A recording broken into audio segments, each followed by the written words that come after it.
Discover the harrowing true stories of wild animals, unleashing their primal instincts on the very caretakers who thought they were tame. This video will take you through heart-stopping accounts that illustrate the serious dangers of keeping these creatures as pets. Keeping wild animals as pets carries extreme perils, though some individuals overlook these dangers. This collection will challenge that oversight by detailing the most horrific instances of captive creatures turning on their caretakers. Let's explore these accounts. On a bitter December dawn in 2018, the snow-draped expanse of Ozark, Russia lay in profound stillness. The woods encircling the secluded settlement were cloaked in white, their lofty pines unmoving against the biting breeze. It was a morning that felt eternal, where nature reigned supreme. Yet on the town's periphery, this serene scene concealed the grim aftermath of a calamity that would leave the populace both stunned and perplexed. A 41-year-old deeply connected to the wilderness had grown up on the rural fringes of Ozark. His life revolved around living off the land, hunting for sustenance, and trading pelts. Modest income to acquaintances, he was a hardy woodsman perfectly suited to his isolated existence. His two devoted canine companions were always by his side, joining him on expeditions or resting by the hearth in his rustic abode. However, his most unconventional associate was a massive brown bear named Grumbler. A wild beast he had nurtured since it was a cub. Grumbler entered his life 4 years earlier, after he had to shoot the bear's mother in self-defense, discovering 2 orphaned cubs. Nearby, he constructed a temporary enclosure on his property, tending to them until new homes could be found. While one cub found a new guardian, Grumbler remained. He refused to part with the bear upon learning potential adopters intended to use it as bait for training hunting dogs.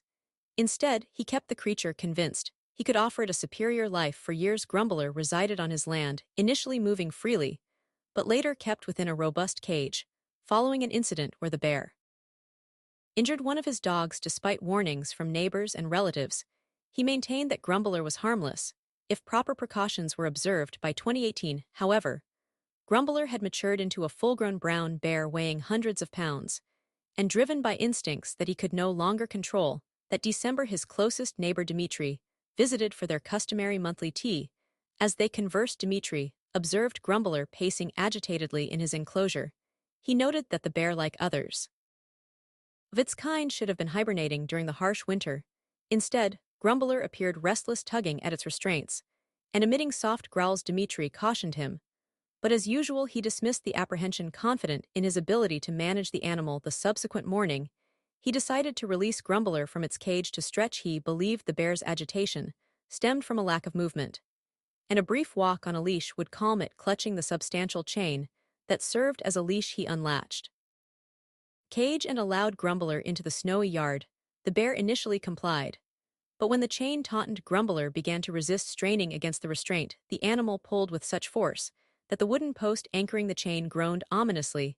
As the post yielded, he grasped the chain to thwart the bear's escape. This sudden resistance incensed Grumbler, who instinctively turned on him with one immense swipe of its paw. The bear struck him across the chest, fracturing his sternum and sending him sprawling into the snow. Struggling to breathe with his crushed rib cage, he was defenseless as the bear charged again. This time, Grumbler's teeth tore into his head and neck, ending his life in mere seconds. The commotion drew his 2 dogs, who raced from the house barking and snarling. They attempted to protect their owner, but their efforts only propelled Grumbler into a greater frenzy. The bear struck one of the dogs with a powerful blow, sending it crashing into the cage, then turned its rage on the second dog, Grumbler, with relentless force, leaving the animal lifeless in the snow. When the chaos finally subsided, Grumbler dragged his body into the yard and began to feed on the remains. For 2 weeks, the bear lingered on the property, guarding what was left of him and occasionally retreating into the woods. It wasn't until his sister Maria arrived to check on him that the gruesome scene was uncovered. Spotting blood in the snow and Grumbler pacing near the remains, Maria fled and contacted the authorities. Police arrived shortly after and tracked Grumbler into the forest, its massive paw prints leading deep into the snowy wilderness. Armed and on high alert, the officers found the bear hiding among the trees near the property. Grumbler was shot and killed on sight to prevent further attacks. Its death marking the conclusion of the tragic sequence of events. Inside his modest home, officers discovered a heartbreaking sight. His surviving dog, emaciated and trembling, had managed to evade the bear's wrath but was barely clinging to life. Covered in bruises and too weak to stand, the dog was rushed to safety and later adopted by his sister Maria. She nursed the animal back to health, describing it as the sole piece of her brother she had left, and a testament to his fierce loyalty to his animals, even in the face of danger.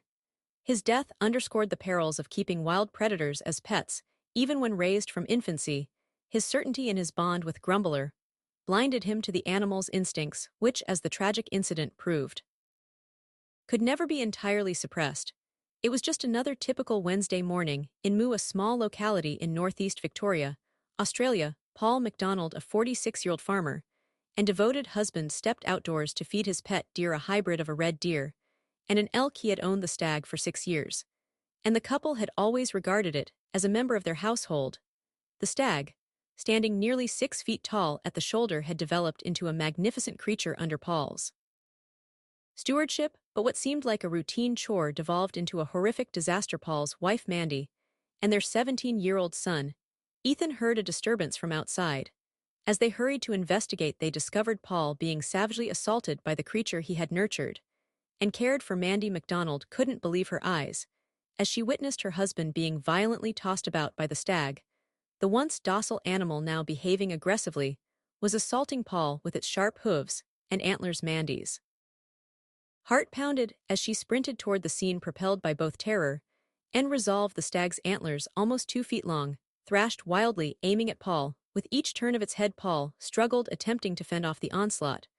But the deer was too powerful. Mandy, drawing closer, saw Paul's body being hurled as the stag pinned him to the ground. Despite the fear and turmoil, Mandy's determination only intensified. She couldn't stand idly by. With a surge of adrenaline, she shrieked at the stag, trying to distract it. The animal's wild eyes briefly shifted toward her. Its aggression was diverted just long enough for Paul to regain his footing. But the reprieve was brief. The stag, now further enraged, redirected its focus to Mandy and charged. Mandy braced herself for the impact. The stag's hooves struck her legs, sending an excruciating pain searing up her body. She felt its antlers graze her upper arm, tearing through her jacket. The force of the blows nearly knocked her off her feet, but she refused to retreat despite the sharp agony and the threat of being gored. She fought to remain upright. Just as Mandy's strength began to wane, she heard Ethan's footsteps behind her. He appeared with a large piece of timber, his eyes wide with resolve. Ethan swung the wood with all his might, striking the stag in the head. The stag stumbled back, disoriented. Ethan swung again, and the stag, now confused, backed away, retreating into the nearby trees. Mandy collapsed next to Paul, bruised and battered, but alive. Ethan helped her to her feet, and they turned. Paul, his body lay motionless, a pool of blood forming beneath him.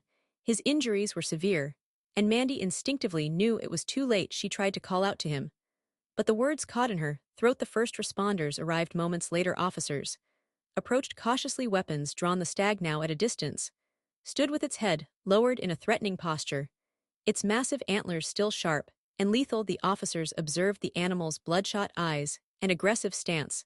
They were aware of the heightened aggression associated with the mating season, which exacerbated the danger. The stag snorted angrily, stamping its hooves as a warning. The officers exchanged tense glances before slowly advancing. They knew that any misstep could lead to another deadly assault. As they neared Paul's body, the stag snorted again, its powerful body trembling as it prepared to charge. With limited options, the officers raised their weapons, the sound of gunfire shattering the tense silence and echoing across the valley. The stag collapsed instantly, its body crumpling to the ground. The officers rushed to Paul's side, but despite their best efforts, he was already gone. His injuries were too severe. The farmer, a well-known figure in the community, was pronounced dead. At the scene, Mandy, still in shock and badly injured, was transported to the hospital. Ethan remained by her side, the weight of the tragedy settling heavily on his shoulders. The community of Moo was left in disbelief. Paul, who had dedicated his life to his family and farm, was gone in an instant, taken by the very creature he had reared. The attack ignited a broader discussion about the perils of domesticating wild animals. Experts noted that deer attacks were rare, but they emphasized that the mating season could intensify aggression in stags due to elevated testosterone levels. Steve Garlick, chairman of the Deer Management Committee at the Australian Deer Association, explained that while deer are generally more inclined to flee than fight, the mating season can compel them to act violently if they feel menaced or Provoked Mandy and Ethan, still recovering from their physical and emotional wounds, were left to navigate a future. Without Paul, the loss was devastating, yet they clung to the memories of a man who had exemplified true love, strength, and family. A heartfelt tribute was held for Paul, with friends and neighbors gathering to honor the kind and diligent man they had tragically lost on October 21, 2008. The crisp autumn air settled over Virginia Beach, Virginia, as the tranquil suburban neighborhood on Witchduck Road commenced its daily routine. The unassuming townhouses stood neatly aligned, their windows emitting a warm glow as inhabitants prepared for the day.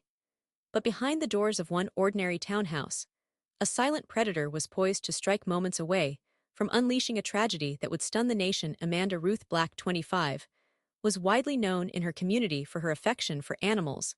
The spouse of a Navy officer, Amanda worked at Pet Paradise, a local pet shop where her proficiency with exotic creatures earned her a reputation as an authority. Her zeal for reptiles, particularly snakes, distinguished her. Amanda's residence was a haven for her peculiar pets, housing an impressive assortment that included a Burmese python, a Mexican king snake, two green tree pythons, and her prized reticulated python Diablo. Amanda's fascination with snakes began in her adolescent years and only intensified over time. She possessed a natural aptitude for handling them, a skill she refined during her years at the pet shop. Her husband shared her enthusiasm, and together they transformed their home into a sanctuary for exotic reptiles. Among her collection, Diablo was preeminent. At 13 feet long and weighing over 20 pounds, he was a formidable creature. Yet Amanda believed she understood him better than anyone, treating him with care and confidence born of years of experience. Reticulated pythons like Diablo are among the longest and most potent snakes globally. Indigenous to Southeast Asia, these serpents can exceed 20 feet in length and possess a constricting force capable of subduing prey far larger than themselves. Despite their striking patterns and allure to reptile enthusiasts, their power and predatory instincts render them inherently perilous. Even in captivity, experts have long cautioned that a snake's natural behavior, perceiving anything warm and moving as potential prey, cannot be entirely eradicated through training. Regardless the handler's care and experience, Amanda's self-assurance sometimes led her to take chances. On that fateful Tuesday morning, she made a decision that would prove fatal. Diablo required medication, a task Amanda had performed previously, often with her husband's assistance. But this time, she was alone, determined to care for her pet. She prepared the syringe and approached his enclosure, opening the cage with steady hands. Amanda spoke softly, attempting to soothe the snake as she reached inside Diablo's muscular body, uncoiled his tail, gently wrapping around her leg, a familiar behavior Amanda had observed since he was much smaller. She lifted the snake, carefully supporting his weight as she prepared to administer the medication. But something was different this time. The lingering scent of Amanda's breakfast mixed with her movements triggered Diablo's primal instincts to the massive snake. The situation mimicked feeding time. His demeanor shifted in an instant before Amanda could react. Diablo lunged, his powerful body wrapping tightly around her midsection. Reticulated pythons are constrictors, subduing their prey by wrapping around them and squeezing tighter with each breath their victim takes. Amanda, recognizing the danger, tried desperately to free herself. She clawed at the snake's body, attempting to loosen the crushing coils. But Diablo's strength was overwhelming. Each movement seemed to further enrage the snake. As the python tightened its grip, his massive body reached her neck. Amanda's breaths became shallow, her strength rapidly fading. She fought valiantly, using every ounce of energy to resist, but Diablo's instinct to subdue his prey was relentless. Within minutes, the struggle was over. Amanda collapsed to the floor as the snake's coils loosened, her life extinguished by the very creature she had loved and nurtured. When Amanda failed to report for her shift at Pet Paradise, her coworkers grew concerned. She was renowned for her reliability and had never missed work. Without calling that evening, her husband returned home from duty to a scene of unimaginable horror. Amanda's lifeless body lay near Diablo's open enclosure, evidence of a struggle surrounding her. The devastated husband immediately called emergency services. When paramedics arrived, they confirmed that Amanda had died from asphyxiation caused by the snake's constriction. Meanwhile, Diablo was found in a nearby room. Defensive and agitated animal control officers arrived, and after a tense struggle, safely secured the massive python. At Amanda's husband's request, Diablo was later Euthanized unable to bear the sight of the remaining snakes, he surrendered them to animal control ending what had once been a shared passion. The tragedy sparked renewed debates about the ethics and dangers of keeping exotic animals. As pets, despite Amanda's extensive experience, the incident demonstrated the unpredictable instincts of such creatures and the significant risks involved in handling them. Advocates for stricter regulations argued that even skilled handlers are not immune to the primal behavior of animals like reticulated pythons. Thank you so much for watching this video, where we explored the dangers of keeping exotic animals as pets and the horrific risks they often bring. It was October 4, 2009, and the crisp autumn air settled over Ross Township, Pennsylvania. As the morning sun filtered through the trees on a hilltop property, Kellyanne and Michael Waltz proceeded with their customary routines, encircled by their collection of exotic animals. For over 15 years, the couple had been licensed custodians of creatures most would only encounter in the wild. Lions, tigers, leopards, and a towering black bear named Teddy. Their neighbors admired the family's devotion, often pausing to glimpse the animals from a secure distance. Yet even with years of expertise, the question lingered. What transpires when years of familiarity meet the untamed instincts of a wild predator? Teddy was an immense presence, standing over 6 feet tall. When on his hind legs, despite his colossal size and power, he appeared gentle, even playful. His favored treat was popcorn, and he often greeted Kellyanne with an eager growl as she approached his 15x15-foot enclosure. For Kellyanne, Teddy was more than just an exotic pet. He symbolized her lifelong fervor for animals, but that passion would soon take a sinister turn.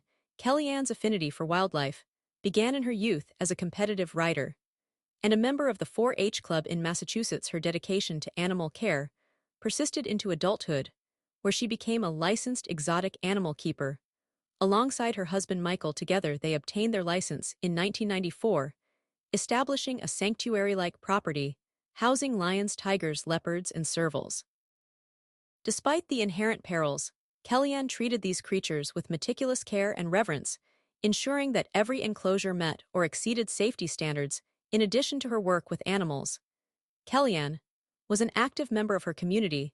She volunteered at the Faith Christian School in Roseau, where her children attended, balancing her devotion to her family, her faith, and her passion for exotic animal care. Neighbors frequently commended the couple's commitment to safety, noting the well-maintained cages and apparent harmony between the Waltz family and their animals. Kellyanne's confidence in her routine was bolstered by her years of experience. She had reared Teddy from a cub and maintained a structured relationship with him. Yet as autumn settled in and the bear's instincts intensified, subtle warning signs began to emerge. That Sunday commenced like any other. Kellyanne, accompanied by her children, prepared to clean the cages and feed the animals. Her neighbor Scott was outside with his children, casually greeting her across the yard. As usual, Kellyanne headed to Teddy's cage first, wheelbarrow and shovel in hand. Her method was straightforward. Distract Teddy with food, while she worked tossing a pile of dog food to one corner of the cage. She watched as the bear eagerly devoured his meal. With the animal preoccupied, Kellyanne entered the enclosure to begin cleaning, relying on routine, and a quick distraction proved to be a fatal error. As Kellyanne turned to wheel out the waste, Teddy shifted his attention in one swift motion. The 350-pound bear lunged, his weight slammed into her, and his jaws clamped onto her shoulder with incredible force. Her children, still on the porch, screamed as the attack unfolded. Scott, hearing the commotion, ran to his house to retrieve his firearm. In the few moments it took him to return, Teddy had already inflicted catastrophic injuries. Kellyanne's efforts to resist were no match for the bear's strength, and she lay motionless by the time Scott arrived. Scott fired his first shot, hitting Teddy in the abdomen. The bear recoiled, but remained standing, now focused on Scott. A second shot struck the bear's neck, forcing him to collapse. Even then, Scott fired additional rounds to ensure the bear was no longer a threat. When emergency responders arrived, the scene was one of devastation.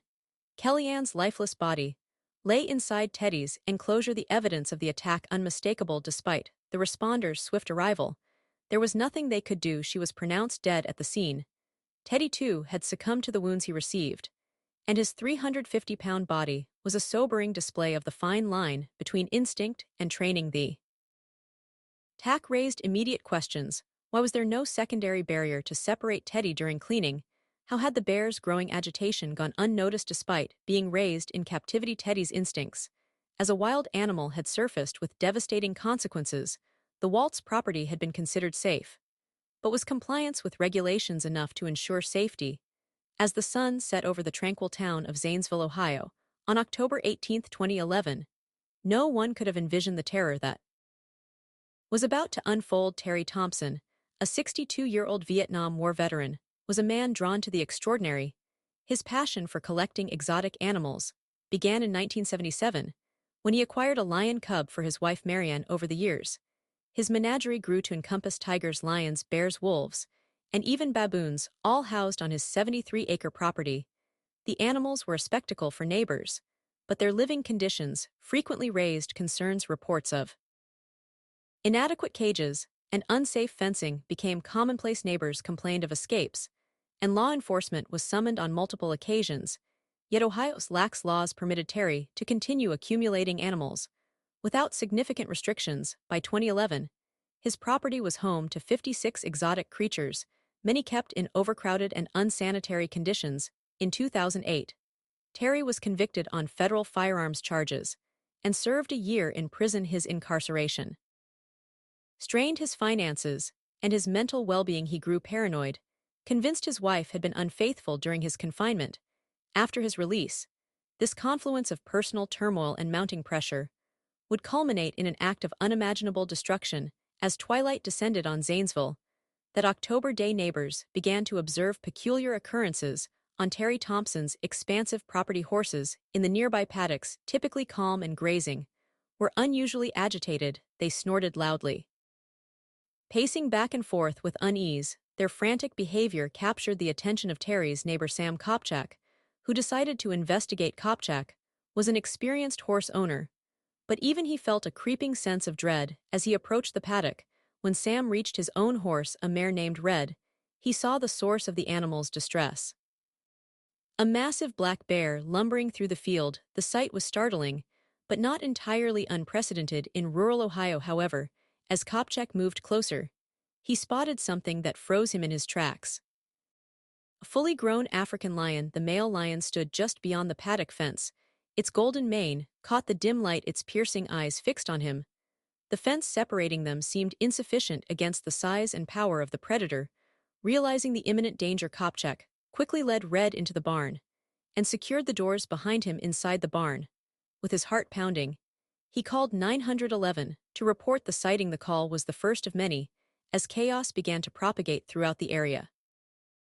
Unbeknownst to his neighbors, Terry Thompson had spent the preceding hours orchestrating the unthinkable. Using wire cutters, he systematically opened the enclosures of 50 of his exotic animals, releasing lions, tigers, wolves, and bears onto his property.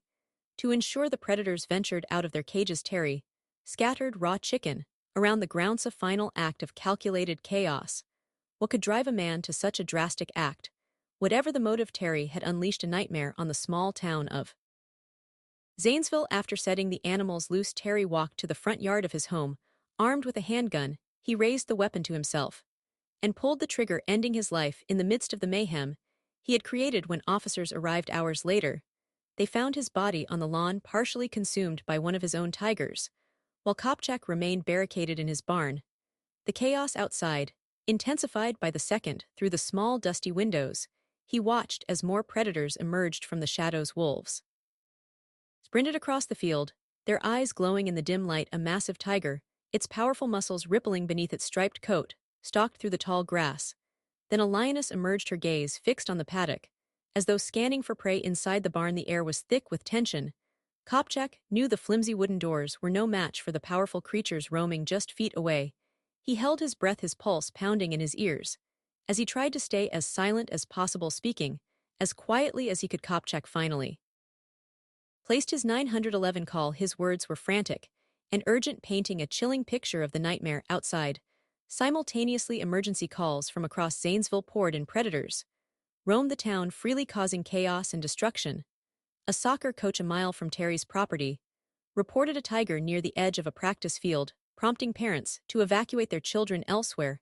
A motorist narrowly avoided a collision with a black bear When officers arrived at Terry's property, they found enclosures wide open and predators roaming freely. Lions and tigers lingered near the driveway, while bears and wolves ventured closer to neighboring homes.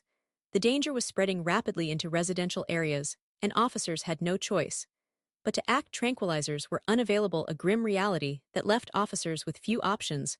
Wildlife tranquilizer guns, typically used by specialists, were not part of standard police equipment, even if they had been accessible. The delay in sedative effects and the difficulty of tracking animals in the dark made tranquilization unfeasible. Law enforcement had to prioritize immediate public safety over saving the animals' lives. The order was given to kill any of the wild animals found before they could cause more damage. By morning, the full extent of the devastation was clear. Of the 50 animals released, 48 had been killed, their bodies strewn across fields and roads. The remaining two, a grizzly bear and a monkey still in cages, were safely removed. Terry's home was found in disarray, reflecting years of neglect and chaos. What caused Terry Thompson to spiral into a complete breakdown? And why did he choose to inflict such gruesome suffering on his community? These questions will linger forever, the answers lost with Terry's tragic death. But the bloodshed in Zanesville was just one case of the nightmare that can result from keeping wild and exotic animals as pets. It was a parched, scorching day on the 400-acre farm nestled against the Vaal River in Free State, South Africa. The sun beat down relentlessly over the golden expanse of land, the grass swaying gently in the hot wind.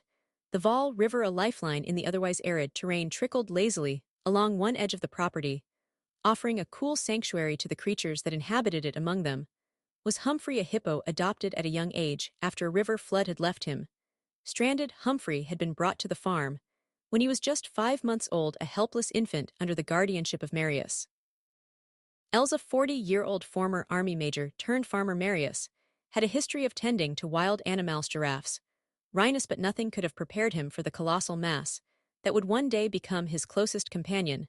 The hippo grew rapidly. By the time he reached maturity, he was a formidable creature, weighing nearly 2,600 pounds of muscle, with enormous jaws capable of cracking bones with ease.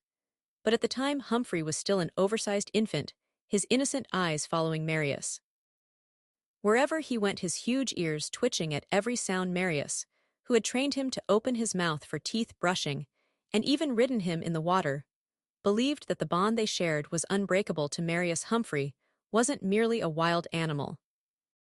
He was family. The farm was situated on the edge of civilization, far from the nearest city. The surrounding land was sparsely populated, and Marius was accustomed to coexisting with nature's unpredictability.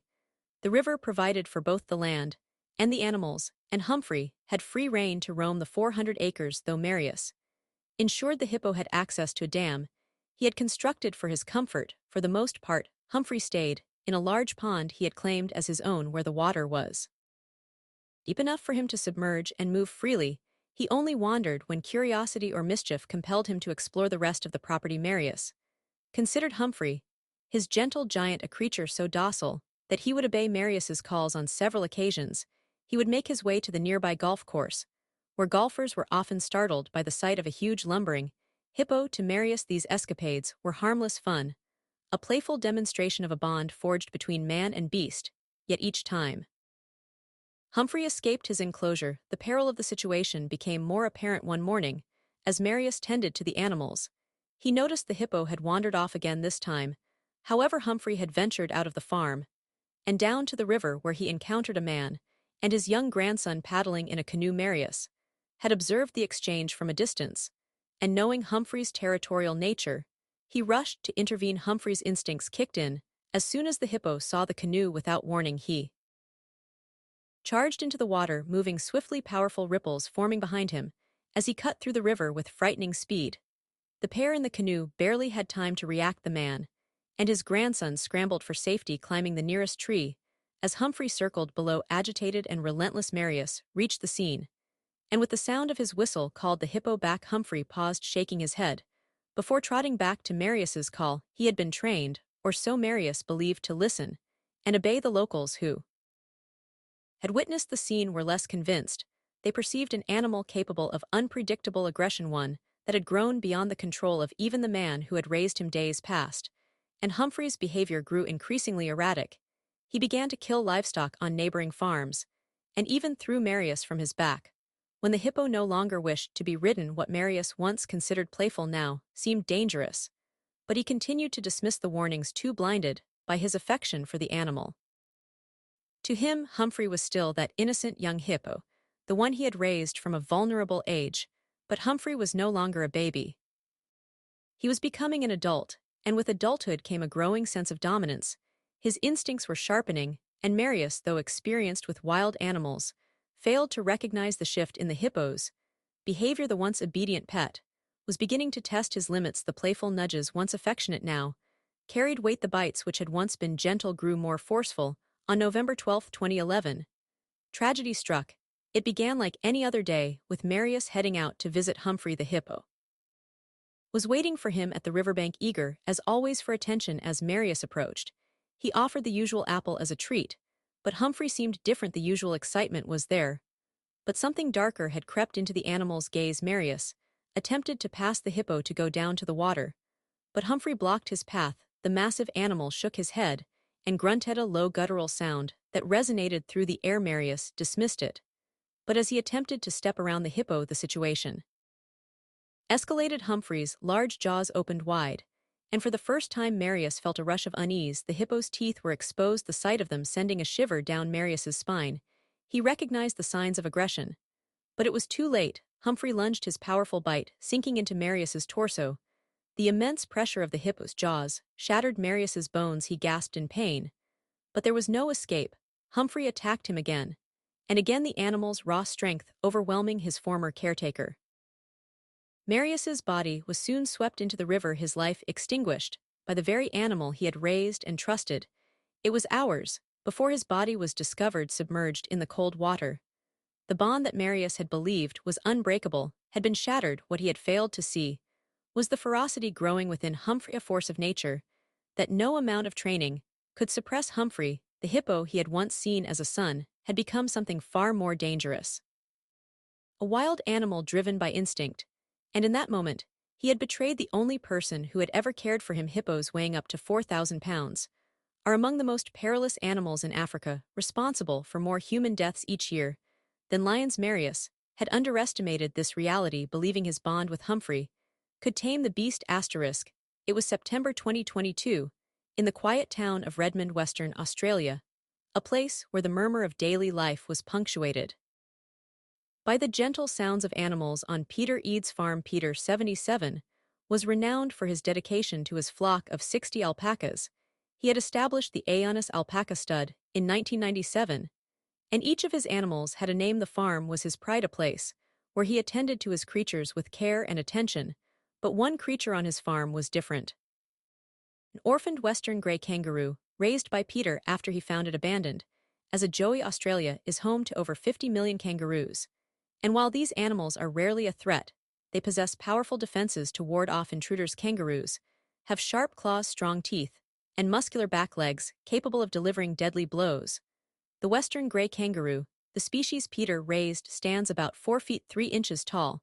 When fully grown, weighing 120 pounds, Peter's kangaroo had reached maturity in the spring of 2022, and like all male kangaroos, the surge of testosterone during the breeding season had made it aggressive. For 3 years, the kangaroo had lived alongside Peter's alpacas.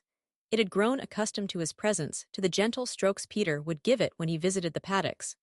But that day everything changed. The kangaroo, now fully matured, was no longer the docile animal it once was. With testosterone surging through its body, its natural instincts took over. Peter entered the paddock to feed the alpacas, as he had done countless times before. He saw the kangaroo bounding toward him, and as usual expected a peaceful exchange. But this time was different. The kangaroo didn't approach with the familiar calmness he had come to expect. Instead, it charged at him. Peter barely had time to react before the kangaroo lashed out with powerful strikes from its front legs. The kangaroo's claws raked across Peter's skin. The force of the blow sent Peter staggering back. But the kangaroo wasn't finished. It leaped into the air, using its muscular tail to maintain balance in one swift motion. It kicked Peter with its strong back legs. The impact sent Peter crashing to the ground, stunned and unable to defend himself. The kangaroo, now fully in control of the situation, continued its assault. Peter tried to rise, but each time he attempted to get to his feet, another kick from the kangaroo knocked him back down. Its blows were relentless, powerful enough to crush bones and fracture skulls. Peter's head was struck repeatedly, blood pooled beneath him as his vision blurred, and the pain became unbearable. It was a rare and terrifying event. Kangaroo attacks on humans were uncommon, but when they did happen, the results could be devastating. The last fatal attack from a kangaroo had occurred in 1936. This one would shock the town of Redmond. It wasn't until hours later that a member of his family called by. They couldn't reach Peter by phone and grew concerned. When they walked to the back of the house, they spotted Peter lying unconscious in the paddock, his body bloodied and unmoving. Terrified, they called emergency services. When paramedics arrived, they rushed to Peter's side. But the kangaroo stood between them and their patient. The animal, still full of aggression, lunged at the paramedics, blocking their path to Peter despite the urgency of the situation. The kangaroo refused to let them near. It was only when police arrived and shot the kangaroo that the paramedics could approach Peter. Peter had succumbed to his injuries. The delay, the brutal assault had taken their toll. By the time they reached him, it was too late. His family in the town of Redmond were left in shock. Peter had always been kind to his animals, raising the kangaroo with love. But in the end, it was the kangaroo's instincts, not its training, that dictated the outcome. Peter had spent years caring for his animals, and the irony was not lost on those who knew him. He had once saved the joey, nursing it back to health, only to fall victim to the very creature he had raised. His kindness to his animals was well known in the community. Peter had always dreamed of being buried next to his favorite alpaca, a symbol of his dedication to the animals that had been his life. In the end, that dream came true after his tragic death. His final resting place was beside the alpaca, as he had always wished, marking a quiet tribute to his lifelong bond with the creatures he cared for. Peter's death highlighted how easily nature can turn unpredictable with even the most docile animals, driven by instincts that can become lethal without warning. It was July 20th, 2022, when 29-year-old Elliot Sensman from Pennsylvania began his day, as usual, tending to his beloved snakes. Known for his deep passion for reptiles, Elliot spent his days rescuing and rehabilitating snakes that others had abandoned. He had a special bond with these animals, and his expertise was unmatched. He handled everything from small garter snakes to the massive boa constrictors and pythons that others feared. But on this particular morning, as he entered the room to care for his snakes, he had no inkling that his life was about to end in the most tragic way. Elliot's love for snakes began at the age of 10. Over the years, he had developed extensive knowledge of their care, understanding their needs and behaviors. He had spent the last 6 years focusing on rescuing snakes that had been abused or neglected, giving them a chance to heal and find new homes. His collection included several large snakes, but there was one in particular that required extra caution. An 18-foot boa constrictor, which had a history of aggression. It had been rescued from a home where it had been poorly treated, leaving it distrustful of humans. Despite its size and temperament, Elliot had always approached the snake with the utmost care. He knew the risks, but was undeterred by the challenge. That morning, like many others, Elliot began his routine by checking on the snakes. His first task was feeding and cleaning the enclosures, ensuring each snake was comfortable and properly cared for. As he moved from cage to cage, everything seemed normal until he reached the boa constrictor's enclosure. He paused. The snake's behavior had been erratic over the past few days, more restless, more unpredictable. It slithered in tight, erratic loops, pressing against the glass, as though it couldn't find a place to settle. A slight unease crept over Elliot, but he dismissed it. The boa was still adjusting to its new life after years of abuse. He had seen this kind of restlessness before, especially in snakes with such a troubled past, but today the snake's behavior was different. Its movements were more intense than usual. Elliot opened the cage, slowly keeping his eyes fixed on the snake. It hissed, its tongue flicking the air. But that was typical. His hands were steady as he reached inside, familiar with the snake's temperament. Yet its movements were sharper, more agitated. Elliot remained cautious, aware that even well-known reptiles could become unpredictable when stressed. And then the snake struck. It launched from the shadows, its powerful coils wrapping around Elliot's body with swift precision. Elliot's hands fumbled as he tried to respond, but the snake's grip tightened quickly. The boa constrictor's massive coils pressed against his chest, constricting with increasing pressure, squeezing the air from his lungs. Elliot's grandmother, who had been in the other room, heard the commotion and rushed to help. What she found was a horrifying sight. Her grandson, once full of life and energy, was now lying on the floor, his face turning pale, as the snake tightened its grip around his neck. She screamed for help. But in the chaos, it seemed there was no time. Elliot, always so cautious, had misjudged the situation. It was unclear whether it was already too late. With shaky hands, she dialed 911. When the Upper Mackenzie Township Police arrived, they found Elliot unconscious, showing symptoms of a heart attack. The snake's grip was still strong, its coils twisted around his neck, constricting further as it sensed its prey was weakening. The officers were paralyzed with indecision. The snake was massive, easily over 15 feet in length, and they couldn't risk shooting it in the head. A miss could injure Elliot. After a tense few moments, the officers took action, firing at the snake's body. The rounds weren't enough to kill the animal, but they were enough to make it loosen its grip, allowing the officers to pull it off Elliot. As soon as the snake was removed, paramedics rushed. Elliot's side. He was quickly transported to Lehigh Valley Hospital, Cedar Crest. But despite their best efforts, Elliot never regained consciousness for 4 days. He remained in critical care, fighting for his life. But his body had already been deprived of oxygen for too long. On July 24th, Elliot Sensman passed away. The cause of death was later confirmed as an anoxic brain injury caused by the constriction. The news of Elliot's death sent shock waves through the community. Friends, family, and colleagues were left in disbelief. Elliot had dedicated his life to rescuing snakes, understanding their nature better than anyone else. He had always been the person people turned to when a snake was in trouble. And now one of the very creatures he loved so much had taken his life. His mother, Heather, couldn't understand how something so tragic could happen to someone so careful, so dedicated. My son was unique and kind, she said in an interview. He should still be with us today. In the months that followed, the tragic incident became a topic of discussion, with many calling for more regulation of exotic pets, particularly snakes. While Elliot's love for reptiles was undeniable, his death highlighted the potential consequences of caring for such creatures, especially when their behavior is unpredictable due to past trauma. The legacy of his work, however, would live on in the countless snakes he had helped, and the awareness he had raised about the importance of proper care and rehabilitation for animals in need.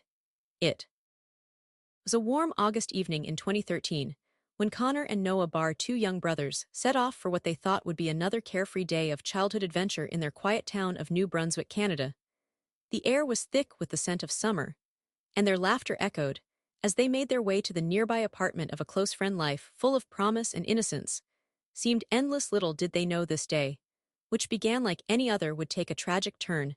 No one could have anticipated the boys, with their boundless energy, had spent the day at a local farm feeding animals and exploring the outdoors. It was a day of simple joys. Afterward, they returned to the apartment, eager to relax before heading back home. The apartment, situated above a reptile store called Reptile Ocean, belonged to Jean-Claude C., a man known in the neighborhood for his extensive knowledge of reptiles. It was a small store, nothing remarkable from the outside, but it housed a variety of exotic creatures, each more intriguing than the last. Jean-Claude was a well-meaning man, passionate about the reptiles he cared for. Among them was a massive 13-foot African rock python, a serpent whose presence in the store was awe-inspiring. It was a creature of power, one that commanded both respect and fear. Jean-Claude had taken the snake in years earlier, after it was found by the Canadian Wildlife Service. The snake had been in search of a new home, after being turned down by the nearby Magnetic Hill Zoo in Moncton. The zoo, unable to provide a proper enclosure, had rejected the python, and Jean-Claude, eager to care for the creature, brought it to his store. Jean-Claude had built an elaborate glass tank for the python, one that spanned from the floor to the ceiling of the apartment. The snake, although large, seemed contained. But what Jean-Claude didn't realize was that the province of New Brunswick had laws prohibiting the ownership of such dangerous animals, and he didn't have the necessary permits to house the python. His oversight, along with a series of careless decisions, set the stage for a disaster no one could have imagined. On that fateful evening, after a day filled with laughter and carefree fun, Connor and Noah found themselves in the living room of Jean-Claude's apartment. Jean-Claude, the father of one of their friends, often welcomed the boys to spend time there. His son had already retreated to his bedroom, leaving Connor and Noah alone in the cozy, but now silent living room. The day's adventures had worn them out, and they soon drifted off into a peaceful sleep. Unbeknownst them, a lurking danger was steadily drawing closer, ready to shatter their tranquility. What no one knew was that in the dead of night, the python had managed to escape its enclosure. The snake, after years of captivity, had been quietly plotting its freedom. The glass tank Although sturdy, was not impenetrable. The lid, which had been loosened over time, finally gave way. The python, with remarkable precision, slid out of its enclosure and made its way across the room. The snake moved with silent grace, guided by its instincts.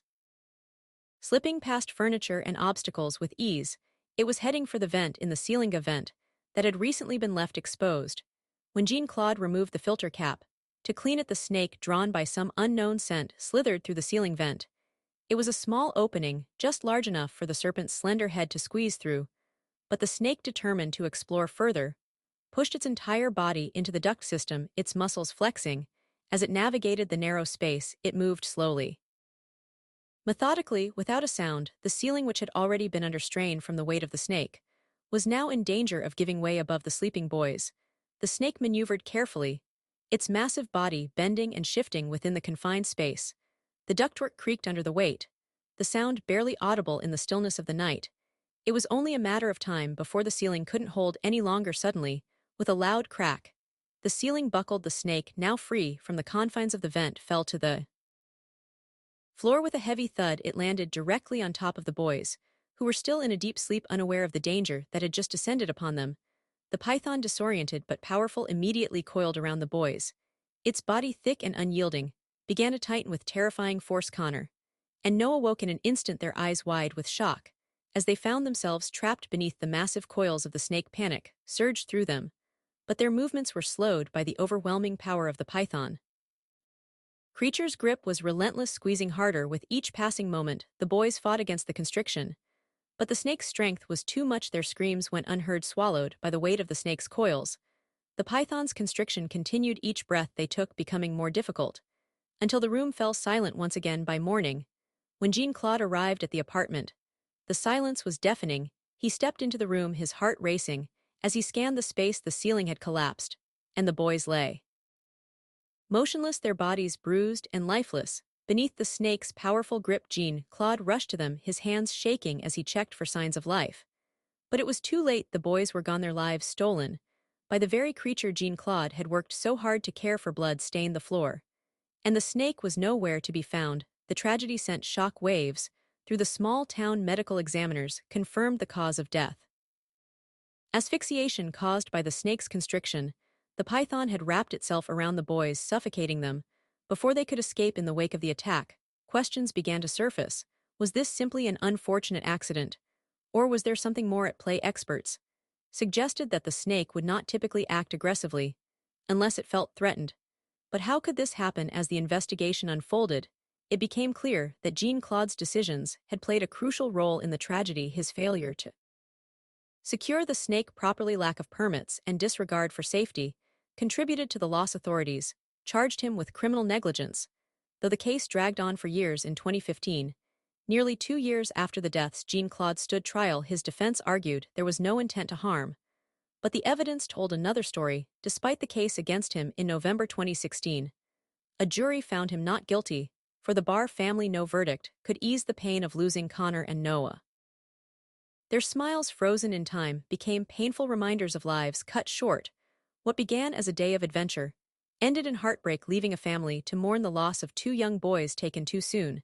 St. James and Ladana's story began in West Covina, California, a town that witnessed the unfolding chapters of their lives. They met as teenagers, fell in love, and became high school sweethearts. For years, they were inseparable, and their relationship blossomed amidst the expectations of family and friends, who eagerly anticipated their union. But St. James, a tall and charismatic NASCAR driver with a deep passion for cars, hesitated. He feared marriage would anchor him, pulling him away from the thrill of racing and tinkering with engines. Still, in 1966, under mounting pressure, St. James finally agreed to marry Ladana. On their wedding day, family and friends gathered in a small brick church, their faces lit with anticipation. Ladana waited in her white dress, but St. James never arrived. Instead, he spent the day at a garage, lost in his true passion. News of his absence spread quickly, and the town's disappointment turned into outright disdain.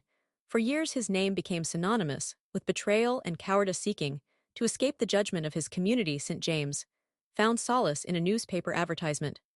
A merchant ship was seeking crew members for a long-distance voyage. The job promised adventure and anonymity, with all expenses covered despite having no experience at sea. St. James saw an opportunity to leave his failures behind. He boarded the ship and embarked on a journey that would change his life forever. Months into the voyage, while near the coast of Africa, the ship suffered a mechanical failure and docked in Tanzania for repairs. During his time there, St. James joined a group of Tanzanian hunters and traveled with them into the forests. During one of their hunts, the group killed a female chimpanzee shortly after it gave birth, leaving the newborn to fend for itself. Stricken by the scene, St. James took the orphaned chimp under his care, naming him Mo. The bond they formed during those days in Tanzania became unbreakable. Returning to California was a logistical challenge, but St. James managed it with the help of German missionaries, who secured his flight. When he arrived at the airport, he was greeted by his mother Estelle and an uninvited Ladonna, who had come to confront him. Her anger melted into astonishment when she saw the tiny chimpanzee clinging to St. James. Mo's arrival softened the animosity between them, and in time, Ladonna forgave St. James. In 1970, they finally married in a modest ceremony. Mo, dressed in a tiny suit, served as their best man. The unconventional family found joy in their shared life, and Mo became their surrogate child. Tragedy, however, struck just a year into their marriage.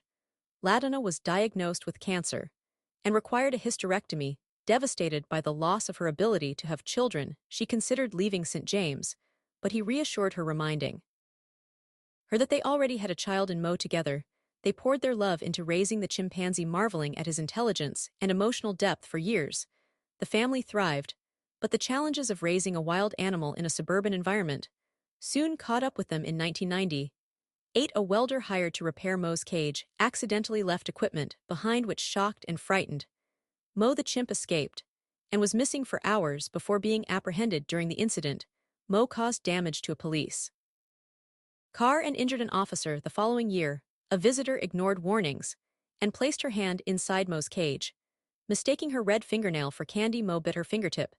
These incidents painted Mo as a danger to the community, and authorities deemed him unfit to remain with the Davises. Police officers arrived at their home armed with tranquilizers and forcibly removed Mo. St. James resisted, only to be overpowered and pinned to the ground. Mo, distressed by the commotion, screamed and thrashed as officers tranquilized him and transported him to a holding facility. The Davises were heartbroken. Their home, now silent and empty, without their beloved companion. After years of legal battles, St. James and Ladonna succeeded in transferring Mo to Animal Haven Ranch in 2004. The sanctuary promised Mo a safer environment and allowed the Davises to visit him regularly. On March 3, 2005, they arrived at the ranch to celebrate Mo's 39th birthday. They bought balloons, toys, frosted sheet cake filled with raspberry, eager to make the day special. When Mo saw them, his joy was immediate. He clapped his hands and howled, thrilled to be reunited. Though he may not have understood it was his birthday, he knew they loved him. Ladonna cut the cake and shared it with St. James before offering Mo his piece. Mo eagerly accepted his gentle hands, taking the cake with a quiet affection. It was a reunion filled with love, as if no time had passed. As the celebration unfolded, the family's joy was shattered. An unthinkable event: a young male chimpanzee escaped its enclosure and charged toward Ladonna. The chimp attacked, biting her hand and ripping off her thumb. St. James rushed to protect her, only to be ambushed by another larger chimp. As the chaos unfolded, Mo did not join the attack, but watched helplessly while the two chimps overwhelmed St. James, biting his face, gouging out his eye, and mutilating his body. They tore at his flesh, breaking bones and leaving him unrecognizable. Ladonna screamed for help as the chimps continued their brutal attack. The sanctuary's owner's son-in-law, Mark Curthers, arrived with a firearm and shot both chimps, ending the assault. Paramedics rushed St. James to the hospital, where doctors induced a coma to manage his extensive injuries. Despite multiple surgeries to reconstruct his face, St. James's life was forever altered. He became permanently reliant on Ladonna, who remained by his side, caring for him, as they both grieved the events of that day. In 2007, tragedy struck again when Mo disappeared from the sanctuary. Despite extensive searches, no trace of him was ever found. The Davises' hope of reuniting with Mo dwindled, leaving them with only memories of the chimp who had defined their lives for 3 decades. Today, St. James bears the physical scars of the attack, but the emotional wounds run deeper. "I can talk for days about Mo," he said in an interview. "I just miss him so much. I've never loved anything as much as I loved Mo." The Davises' story is a haunting reminder of the complexities and dangers of human relationships with wild animals. Picture yourself in the heart of South Africa's wilderness, where the roar of lions reverberates through the air, mingling with the rustle of wild grasses and distant calls of other creatures. This was the world of Leon van Biljon, known to many as the Lion Man. Built from the ground up in 1985, Leon and his family moved to what was then just open land. Over the years, he transformed it into View Lion Lodge, a haven for both wildlife and guests. His children grew up surrounded by this vast sanctuary, and by 2006, he had brought in 3 lion cubs, Rambo, Catherine, and Nikita, raising them as if they were his own. Day and night he stayed by their side, sometimes even sleeping in their enclosure, to form a bond as close as family. These lions weren't just exhibits. They were family. Known for his lion walking tour and impassioned talks, Leon dedicated his life to educating visitors, sharing his unique relationship with these powerful predators. Now in his 70s, he moved with ease among the animals. He trusted deeply, never imagining the wilderness he knew so well could turn against him. In a single moment, on the morning of August 20, 2019, Leon entered the lion enclosure, as he had countless times before, unaware that a mundane trip through the gate would lead to his final moments. The lions were used to his presence. To them, he was part of their world. That day, however, he had a task. Repairing a section of the perimeter fence that needed attention, he opened the security gate and stepped inside, calm and sure of himself, the same way he had hundreds of times. He moved confidently, the lions watching, as he set his tools down and began inspecting the damaged fence. But then he did something he rarely did. He turned his back to the animals. As Leon crouched down to inspect the fence, everything seemed routine. The lions, Rambo, Catherine, and Nikita, were lounging nearby, watching him in silence, their massive paws resting against the earth. But crouching down with his back turned was a rare sight for them, and the movement seemed to spark a change. One of the lions began to close in each step, silent, the powerful muscles rippling under its coat, its gaze locked on Leon, who remained oblivious, focused solely on his task. Then, in a flash, the lion sprang forward, covering the distance in seconds. The massive paws dug into the dirt, propelling its heavy frame through the air. Leon crouched, and unaware was knocked forward. As the lion's full weight struck him from behind, he barely had a second to react before the lion's powerful jaws clamped around his neck, the teeth razor-sharp and built to crush severed arteries and tore through muscle in an instant. The impact and grip were swift and unyielding. For a moment, Leon's body tensed, his limbs reflexively reacting to the attack. But the power of the lion's bite overwhelmed him, rendering him helpless. The lion's head shook instinctively, its hold tightening as it applied hundreds of pounds of bite force, pinning Leon to the ground. Nearby, the other lions rose, drawn by the commotion, their eyes fixed on the scene, as their companion asserted dominance over what had once been a familiar figure in their territory. Staff arrived moments later, drawn by Leon's last faint cry. From outside the enclosure, they saw the horrifying scene. A lion standing over Leon's body, its mouth red with blood, while the other 2 lions circled with an unsettling calm. Realizing the severity of the situation, they immediately contacted emergency responders, knowing any attempt to intervene could turn deadly. As emergency teams arrived, the response was swift, but calculated to secure the area and prevent further tragedy. 2 of the lions, including Rambo, were shot. The 3rd lion, however, was tranquilized rather than killed, allowing paramedics safe access to Leon's body. In the end, all 3 lions were euthanized, a heartbreaking conclusion that showed the intense risks of working so closely with powerful predators. As news of Leon's death spread, it resonated deeply within the community. Leon van Biljon wasn't just any lion keeper. He was known affectionately as the Lion Man, a title he earned through years of dedicated care and deep connection with the big cats he raised from cubs. His lions were more than mere animals. They were his companions, his children, and he had devoted years to their upbringing and to educating visitors about their importance in the ecosystem. For the staff, the sight of the enclosure without Leon and his lions marked an end of an era at Mahala View, which had been Leon's life's work. The reserve continued operating, though under new management, and with increased caution around the lions still in residence. In the days following the incident, both local and international observers considered the risks of close human-animal interactions. Though his family grieved deeply, they found some peace in knowing he lived and passed away in the presence of the animals he cherished.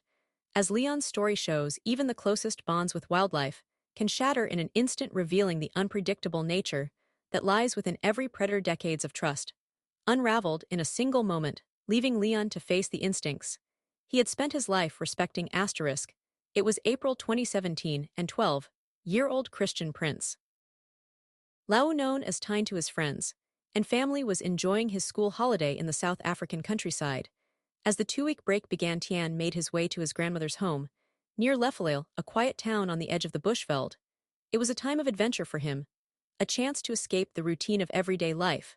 Little did he know this trip would end in a tragedy that no one could have predicted. Tian's grandmother, Mary Stridham, had a home nestled in the heart of South Africa's wild landscapes. The area was known for its sprawling farms, vast open fields, and the occasional wild animal sighting. Mary had lived there for years, deeply connected to the land and the tight-knit farming community.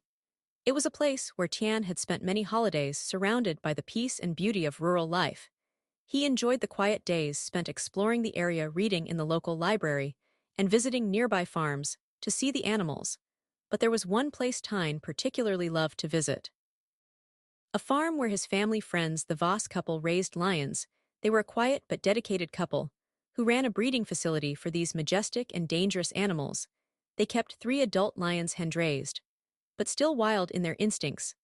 The Voss couple treated the lions with care and respect, making sure their cages and enclosures were secure. The lions were kept in their enclosures, only allowed to roam the property under the watchful eyes of their owners.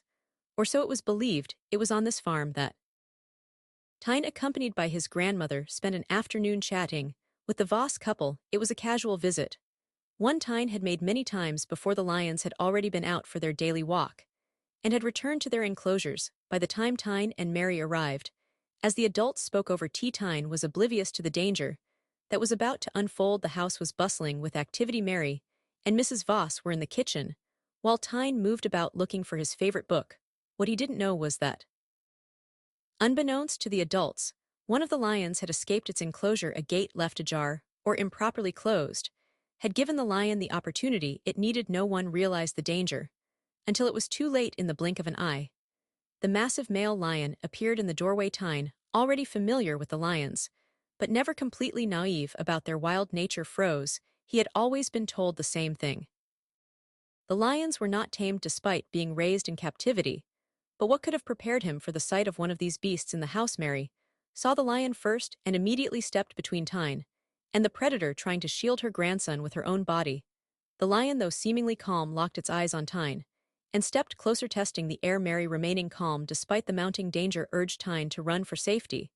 But it was too late. Tyne turned to flee, and in that split second, the lion sprang into action, covering the distance between them in mere moments. Tyne never stood a chance. The lion pounced, its claws digging into Tian's small back, its jaws sinking deep into his flesh. With the speed and force of a wild animal, it took him down to the ground. Tyne screamed, but his cries were quickly muffled by the weight of the lion's attack. Mary, with every ounce of strength she had left, lunged at the lion, grabbing its thick mane and pulling with all her might. She screamed, calling for help, but it was a losing battle. The lion swiped at her, raking its claws across her arms and shoulders as she desperately tried to protect her grandson in the chaos. Mrs. Voss returned to the scene. The lion, momentarily distracted, turned away from Tyne. It was a fleeting moment of hope, but the damage was already done. The lion, now subdued by Mrs. Voss, was quickly returned to its enclosure, and she rushed to call for help. Mary, however, did not wait. Despite her own injuries, she grabbed the car keys, tossed them to Mrs. Voss, and picked up Tyne. She carried him to the car and sped toward the nearest hospital, knowing time was running out. It took them 20 minutes to reach the hospital, but by the time they arrived, it was clear that Tian's injuries were catastrophic. His back and neck were shredded, his breathing shallow and labored. The doctors did what they could to stabilize him, but it was only a temporary measure. The damage to his spine was severe. Tyne was airlifted to Pretoria, where he was transferred to a more equipped facility, but even then, the outlook was grim. For 3 weeks, Tyne remained in a coma, his body clinging to life through machines. His parents, Herman and Andre Prinsloo, kept a constant vigil, hoping for a miracle. But the miracle never came. On the 26th of April, just one day after his 12th birthday, Tyne passed away. His family was left in a state of shock, mourning the loss of their son, who had been full of life and dreams for the future. Meanwhile, the lion, despite the deadly attack, was not euthanized. The Prinsloo Family chose not to press charges against the Voss couple, understanding that the lion had acted on instinct, not malice. They made the difficult decision to allow the lion to be rehomed to another facility, where it could live out its life, in a more secure environment far from human interaction. The tragedy of Tyne's death was something no one could have foreseen, and despite the loss, the family did not wish to punish the animal in the end. The Prinsloo family's decision reflected their understanding of the unpredictability of nature. While they mourned their son's loss, they knew that it was a tragic accident, one that no amount of legal action could undo. Tyne's life was cut short by a series of misfortunes, but his family chose to honor his love for animals by ensuring the lion would be treated with respect in its new home. Despite their domestication, these creatures are still driven by primal instincts that no amount of care or training can suppress. Nature in its purest form remains untamable, and even the most careful decisions can lead to tragic consequences. It was January 16, 2002, a cold winter day in Newark, Delaware, when neighbors in the Ridgewood Manor apartments observed something unusual. A foul, putrid odor permeated the walls of Ronald Huff's apartment, seeping into the adjacent units. It was the kind of smell no one could ignore. The unmistakable stench of decay concerned. Ronald's neighbor Jeff Wung decided to investigate. What began as a simple inquiry soon turned into a horrifying discovery. Ronald Huff, 42 years old, was a man defined by his discipline and unique passions. A former soldier with a structured background, he lived alone in a small apartment in Newark, Delaware. But he was never without company. His companions were 7 Nile monitor lizards, giant prehistoric-looking reptiles, that he adored. These creatures, some as long as 6 feet, roamed freely through his home. For Ronald, they weren't pets. They were his family, known to his coworkers as Lizard Boy. Ronald's fascination with these reptiles was a defining part of his life. He frequently shared stories about his lizards at work, proudly displaying the scratches and minor bites he'd received. While handling them, his colleagues knew him as a quiet yet enthusiastic individual, entirely devoted to his unusual companions. But beyond his workplace and his lizard collection, Ronald's interactions seemed limited. His focus remained on his pets and his solitary lifestyle. The lizards, resembling smaller Komodo dragons, were fearsome predators in the wild, known for their razor-sharp teeth, venomous bites, and predatory instincts. Ronald, however, treated them with affection, raising them from juveniles and allowing them to roam unrestricted. They slithered through his kitchen, lounged in his bedroom, and even ate at his dining room table. This coexistence, while fascinating, masked a darker reality.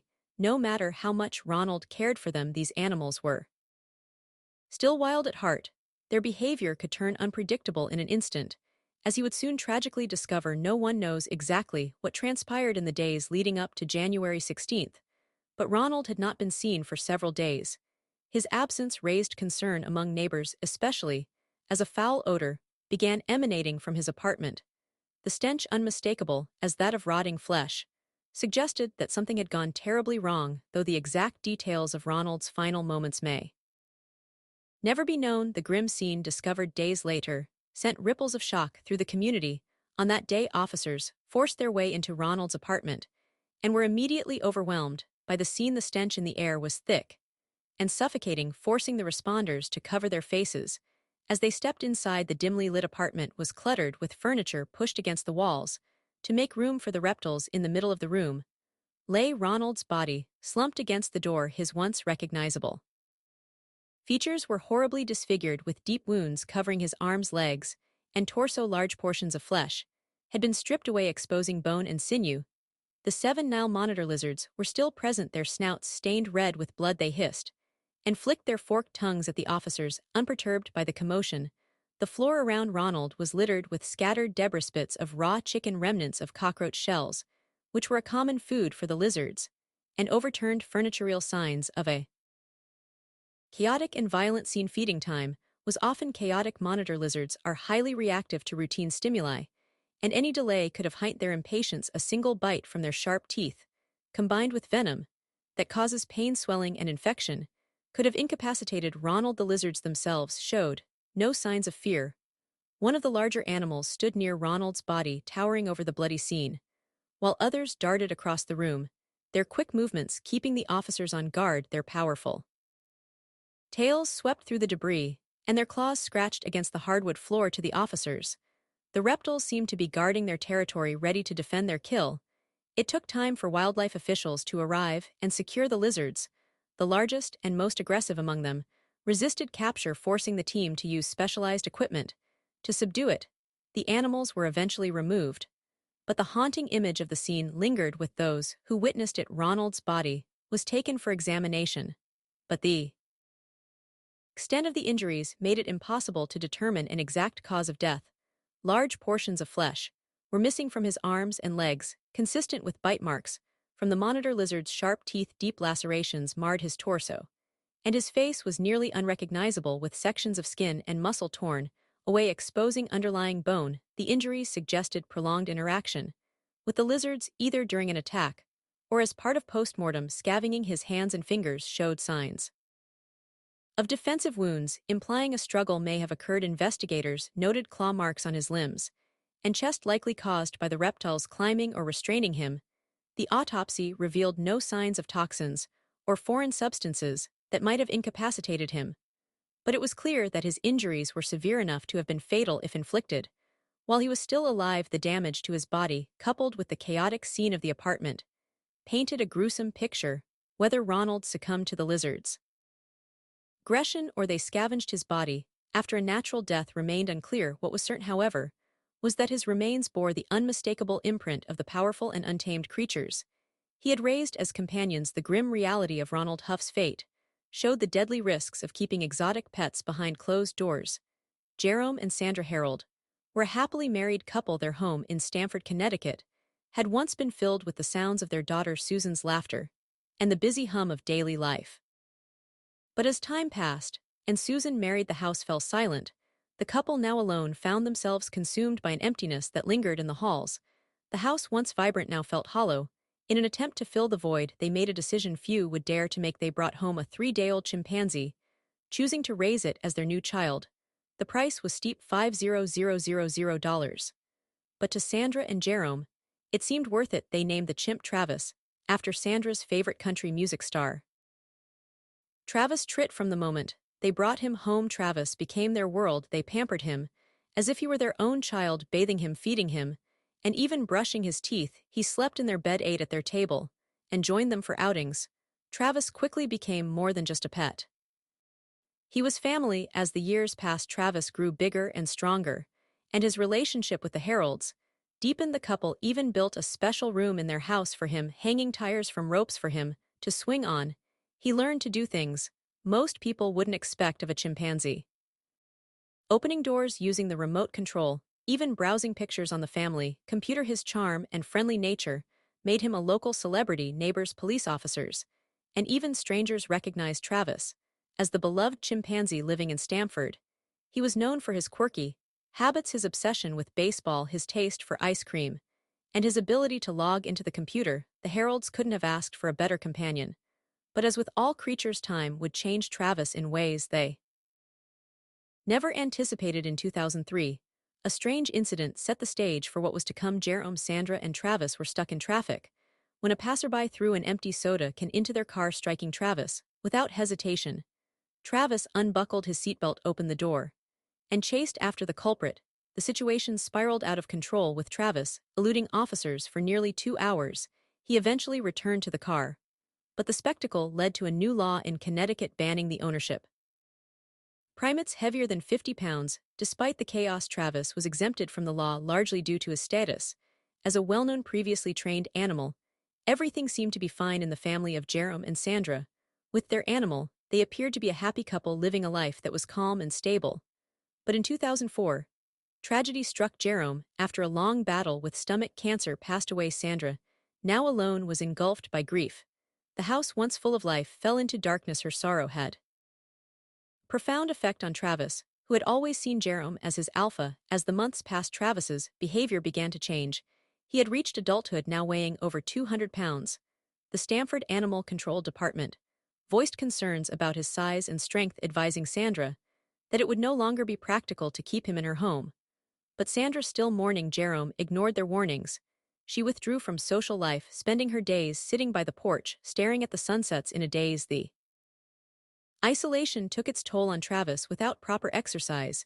He grew overweight, his once shiny fur turned dull, and his body became flabby. The energetic chimpanzee, who had once been the center of their world, was now a shadow of his former self. By February 15, 2009, Sandra's emotional state had deteriorated further. On that day, she invited her longtime friend Charla Nash over for a visit. Charla had been a frequent guest at the Harold home, and Travis knew her well after spending the afternoon at Mohegan Sun Casino. Charla and Sandra returned home, but something was off. Travis, usually eager for attention, was unusually quiet. His favorite ice cream sat untouched, and the TV and computer, two of his favorite things, were off. Concerned, but not yet alarmed, Sandra mixed Xanax into Travis's tea before heading to bed, hoping to calm him. The next morning, February 16, 2009, Sandra woke to find Travis acting strangely. He wandered aimlessly around the yard, unresponsive to her calls. His movements were slow, and his gaze seemed vacant. Growing more uneasy, Sandra called Charla to come over and help. The two women hoped that Travis would calm down with his favorite toy, a red Tickle Me Elmo. But when they approached him in the yard, something snapped. Seeing the toy, Travis went into a violent frenzy, attacking Charla with terrifying force. Travis threw Charla to the ground, and before Sandra could react, he sank his teeth into Charla's face. He ripped off her lips, nose, and eyelids with brutal precision. Sandra, in panic, grabbed a shovel and struck Travis several times, but the chimp, unrelenting, continued his savage attack. His strength was overwhelming, and Sandra's efforts to stop him were futile. She rushed inside to grab a kitchen knife. Praying it would be enough to stop the violence, she returned to the yard, the knife trembling in her hand, and plunged it into Travis's back. For a brief moment, Travis stopped, glaring at her with wild eyes. Then, as if nothing had happened, he turned back to Charla and resumed his attack with even more force. Charla's screams echoed through the neighborhood as Travis tore into her face. Seeing no other options, Sandra fled to her car, locked herself inside, and frantically called 911. The dispatcher's voice remained calm. "What's the problem with your friend?" she asked. He ripped her face off. "He's trying to attack me." Sandra screamed into the phone, her voice a raw, terrified cry. The dispatcher urged Sandra to stay safe, but Sandra could do nothing. Charla lay unconscious in the yard, her body mangled by Travis's relentless assault.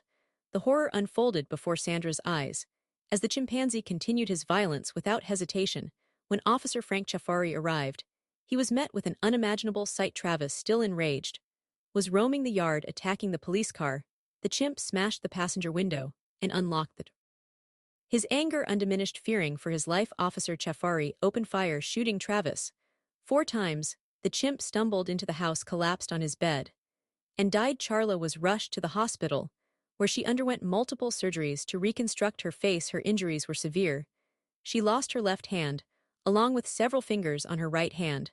The trauma affected not only Charla, but also the medical team who cared for her, many of whom sought counseling after the experience. The physical and emotional scars left by the attack were deep. A toxicology report revealed traces of Xanax in Travis's system, which may have contributed to his aggressive behavior. Some speculated that Charla's altered appearance, changed hair color, and curls may have startled Travis, but the cause of the attack remains uncertain. Charla now lives with the physical and psychological scars, a constant reminder of the day her life was nearly taken by a creature she had once trusted. On January 10, 2010, a biting winter wind swept through the quiet streets of Southold, Ontario. Snow blanketed the fields, and frost clung to the bare branches of the trees surrounding the rural properties on the outskirts of town. The morning light cut through the gray sky, illuminating the small, peaceful community. But behind the serenity of this picturesque scene was a man whose passion for the extraordinary would lead to a tragedy. No one could ignore Norman Baldo was known in the area as a unique and eccentric figure. At 66 years old, he had spent decades cultivating his love for exotic animals, dedicating his time and resources to creating a private sanctuary on his sprawling property. Neighbors often spotted him tending to his enclosures or working on improvements to his animal habitats. To those who knew him, Norman was meticulous, detail-oriented, and deeply proud of his unusual lifestyle. He had spent years building his reputation as a responsible exotic animal owner, even serving as the head of the Canadian Exotic Animal Owners Association, where he advocated for those who shared his passion. Norman wasn't just a man with a fascination for exotic creatures. He was a dedicated caretaker who believed he had a special connection with the animals. He raised his 650-pound Siberian tiger, was the crown jewel of his collection, along with a lion, a cougar, and several smaller wild cats. The tiger was a source of both pride and controversy in the community despite meticulous upkeep of the enclosures and adherence to provincial regulations. Norman's collection of dangerous predators had long been a point of contention for his neighbors, many worried about the risks posed by such powerful animals in a residential area, but Norman remained steadfast, often pointing to his spotless inspection record as proof of his capabilities. In 2004, his prized tiger attacked a 10-year-old boy visiting with his family. The boy, working on a school project about Siberian tigers, got too close to the enclosure, and the tiger's claws reached through the fence, leaving the child permanently scarred. The incident sparked outrage and legal battles, but Norman faced no repercussions, retaining ownership of the tiger and continuing his work with the animals he loved. That cold January morning began like many others for Norman. He rose early, fed his dogs, and prepared to tend to the tiger that had become the centerpiece of his life. His routine, repeated countless times, had dulled his sense of the risks involved. Bowl of raw meat in hand, he approached the enclosure, where a massive tiger paced in anticipation of its morning meal. Norman's setup mirrored professional zoos, with a large main cage for the tiger's enrichment and a smaller holding pen for safe feeding and maintenance. Protocol required luring the tiger into the holding pen before entering the main enclosure, but Norman chose to ignore these precautions, viewing the tiger as more of a companion than a predator. He walked into the main cage, closing the gate behind him. The tiger was already waiting, pacing near the center of the cage. Its sheer size and muscular frame were a fearsome sign of the power it held, a power Norman had seen in action when the tiger attacked the 10-year-old boy years earlier. Yet Norman approached with confidence, setting the bowl of meat on the ground. A few feet from the tiger, the animal moved toward the meal, its paws crunching on the frosty ground, and began to eat. But then Norman made a fatal mistake as he turned to leave the enclosure.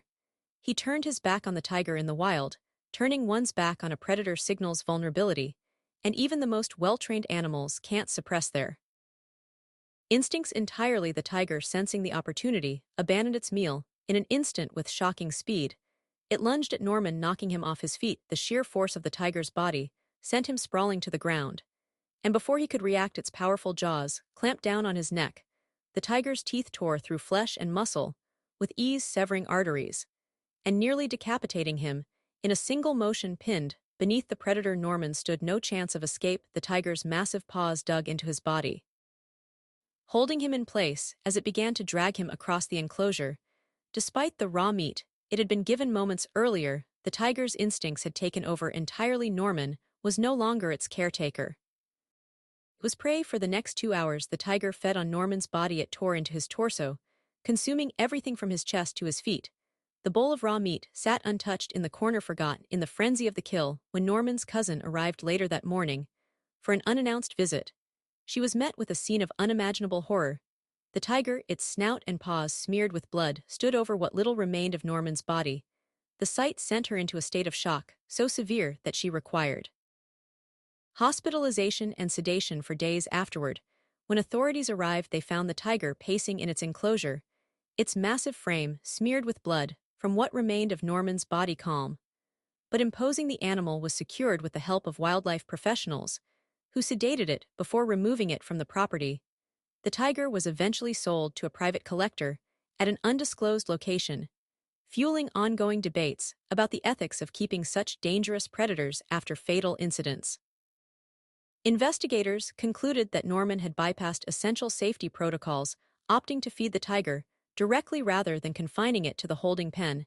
His overconfidence in his connection with the animal proved fatal, as the predator's instincts took over. Though his enclosures met legal standards, his handling practices exposed the dangers of keeping exotic creatures in captivity. Norman's death prompted renewed calls for stricter regulations in Ontario, highlighting the risks of underestimating true nature of such animals. On a frosty March morning in 2019, the small Czech village of Zitkova stirred to life beneath a pale winter sky. Nestled in the Moravian Silesian countryside, this quiet town was surrounded by snow-dusted hills and thick forests. It was the kind of place where neighbors exchanged friendly nods and life moved at a slower pace. But beneath the calm of that frosty morning, a predator's cage held the beginnings of a tragedy that would leave blood in the snow. Village forever haunted by what escaped Michael Preek, a 33-year-old resident of Zitkova, was a man of contradictions. To many in the village he was a mystery. Both reclusive and friendly, deeply passionate, but fiercely stubborn, he lived with his father in their modest family home on the edge of town, where he had turned their property into an unusual sanctuary for exotic animals. His fascination with wildlife had become an obsession in 2016, when he acquired Fufi, a young male lion. 2 years later, he purchased a lioness, adding Cleopatra to his collection, and setting his sights on breeding the animal's neighbors were uneasy from the start. Lions, after all, were not typical residents of the Moravian countryside. Concerns grew as the animals matured into powerful predators, each weighing more than 400 pounds. Fufi's deep roars echoed through the village at night, and Cleopatra's agile muscular frame prowled behind the bars of her cage despite warnings from locals. And even his own family, Michael, insisted he had everything under control. For Michael, these lions were more than pets. They were his life's purpose. Every day, he devoted hours to caring for them, hauling crates of meat to their enclosures, and meticulously maintaining their cages. He believed he understood them better than anyone, often telling others they were part of his family. But Michael's confidence blinded him to danger. Over time, his bond with the lions became a source of tension, with neighbors and authorities alike. In 2018, Michael made national headlines after a shocking incident involving Cleopatra. On a summer afternoon, he decided to walk the lioness on a leash near his property. The sight of the enormous predator on a public road sent a cyclist crashing into her. Though no one was seriously injured, the incident amplified fears in the village and brought renewed scrutiny from local officials. Michael was fined for keeping the lions without proper permits, but enforcement proved difficult. Sanctuaries for larger predators were overcrowded, and the cost of relocating the animals was prohibitive. With no clear solution, Michael was allowed to keep the lions, much to the frustration of his neighbors. By March 2019, tensions surrounding Michael's lions had reached a boiling point. His father, who lived with him, repeatedly warned him of the risks. His sisters, who had once visited regularly, avoided the property entirely, fearing for their children's safety. But Michael remained defiant, convinced that his understanding of Fufi and Cleopatra set him apart from the others. On the morning of March 4th, the Moravian countryside was cloaked in frost, the air sharp and biting. Michael began his day as he always did, feeding the lions, carrying a bucket of fresh meat. He trudged through the snow toward the enclosures. The sight of Fufi pacing behind the bars didn't faze him. This routine had become second nature. Unlocking the gate, Michael stepped inside the male lion's cage, entirely at ease despite the imposing predator just feet away. He placed the bucket on the ground and turned to tend to the other tasks, never imagining the danger lurking in that moment. Fufi, now a fully grown and dominant male lion, moved with the power and predator honed by millennia of evolution. The moment Michael turned his back, the lion's instincts took over. Fufi lunged, his massive stride covering the distance in a single bound, and his lethal paw struck Michael squarely in the chest.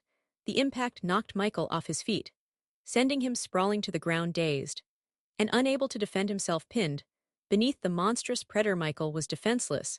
As Fufi delivered a second fatal strike, the lion's massive jaws clamped down around Michael's neck, severing arteries and cutting off his ability to cry for help. Blood stained the snow as Fufi's predatory instincts took over entirely, reducing Michael to nothing more than prey. The commotion drew the attention of Cleopatra, the lioness, who quickly joined the frenzy. She moved with lethal precision as she sank her teeth into Michael's lifeless form. The pair of lions worked together with brutal efficiency, tearing at their keeper with the same ferocity they would show to prey in the wild. In mere moments, Michael's life was extinguished, and his body was left unrecognizable under the combined force of the two beasts. When Michael's father arrived the next morning, alarmed by his son's lack of response to calls, he was met with a chilling sight. Fufi was pacing the enclosure, his golden eyes fixed on what remained of Michael's body, now reduced to little more than scattered remains in the snow. Cleopatra lay nearby, her head resting on her paws, her massive presence almost serene. At first, Michael's father thought his son was asleep. But as he approached the gate, the gruesome truth became clear. Panicked and grief-stricken, Michael's father retreated and called the authorities. Police arrived shortly after, armed and prepared for the worst. To recover Michael's remains safely, they had no choice but to euthanize both lions. Fufi, still aggressive, charged at the responders and was shot on sight. Cleopatra, though calmer, was also euthanized shortly after. The family's property, once bustling with life, now stood empty and silent. The aftermath of Michael's death was a flurry of drama in the village and beyond. Animal rights activists condemned the killing of the lions, arguing that they were acting on instinct and should not have been kept in captivity to begin with. Others blamed Michael's stubbornness and criticized the lax enforcement of regulations that had allowed the situation to spiral out of control. For Michael's family, the loss was overwhelming. His father, unable to bear the memories of what had happened, moved away from Zitkova, leaving the house and its empty cages to decay. Over time, the property fell into disrepair, overgrown with weeds and shrouded in silence. The rusting cages and abandoned enclosures remained as a haunting reminder of the risks of keeping wild animals in captivity. Incidents involving exotic animals continue to occur, fueling protests and debates. Yet little seems to change. These stories serve as grim reminders that fatalities are often preceded by warnings that go unheeded. Action only comes too late after a life has been lost. Tragically, it's not just humans who pay the price. The animals are often killed in the aftermath. It was January 21, 2023, when Joseph Austin Smith, a 32-year-old plumber from Wichita, Kansas, left for what was meant to be a routine hunting trip. Joseph was known for his infectious humor. At work, he could always be counted on to bring energy to the morning shift, filling the room with laughter at his jokes. He enjoyed the outdoors and had a passion for both hunting and playing the guitar. On that Saturday morning, he and his friend packed their gear, climbed into the pickup truck, and drove out into the rural countryside of Sumner County. Kansas is well known for its hunting opportunities. The state boasts 300,000 acres of public land, along with over 1 million acres of private land, open to hunters seasonally. Known as one of the top 3 states for pheasant and quail hunting, Kansas also attracts those pursuing deer, particularly in areas like Fall River Lake just north of the Oklahoma border. Joseph and his friend had set out that day with intentions to hunt doe, looking to make the most of the weekend. The area was wide open and quiet, an ideal place to hunt. The trip was uneventful at first. The two men chatted as the truck bounced over the rough roads. In the backseat, Joseph's friend's German shepherd, a large, energetic dog, sat with its head out the window, looking out at the passing landscape. The dog was a familiar companion on their hunting trips, always tagging along, and Joseph knew it well. The truck rolled steadily along the tar roads, and the men began discussing the hunt, making plans for where they would set up when they reached their destination. But in their haste to leave, Joseph and his friend had made a critical mistake. They had carelessly thrown their equipment into the back of the truck, including a loaded hunting rifle. The rifle, while secured in the cab with them, was not properly handled. The safety was off, and the rifle was left in a position where the dog could easily interact with it without realizing it.